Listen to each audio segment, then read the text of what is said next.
Arriba el postple. Les formacions polítiques de la ciutat valoraran per a Martorell Televisió el ple ordinari municipal de cada mes.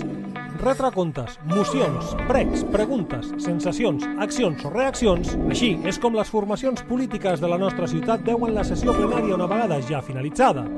Martorell Televisió, la televisió de la nostra ciutat, oberta a tothom. Bé, del resum del ple d'aquest mes d'octubre destacaríem el fet de que es va aprovar simptomàticament només amb el vot a favor el que és la compte general del passat 2020. Nosaltres en aquest tema ens vam abstenir perquè no acabem de veure gaire clar la poca execució en partides tan importants per nosaltres com temes socials, tema de salut, tema de joventut, tema d'habitatge.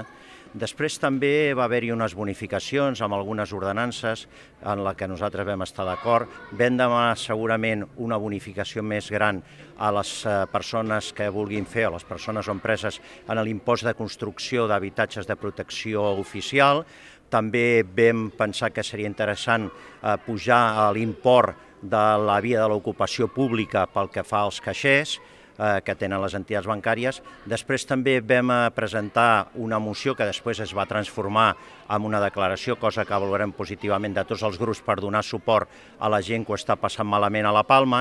I finalment vam traslladar dues preguntes, una respecte a les notícies que han aparegut a la premsa, una vegada més sobre la complicació amb la licitació del centre de formació de l'automoció, i després també vam demanar, ens vam interessar per si s'ampliarien les ajudes per part de l'Ajuntament de cara als comerços i establiments que s'acabin obrint nou en aquest temps ja d'aquí a final d'any.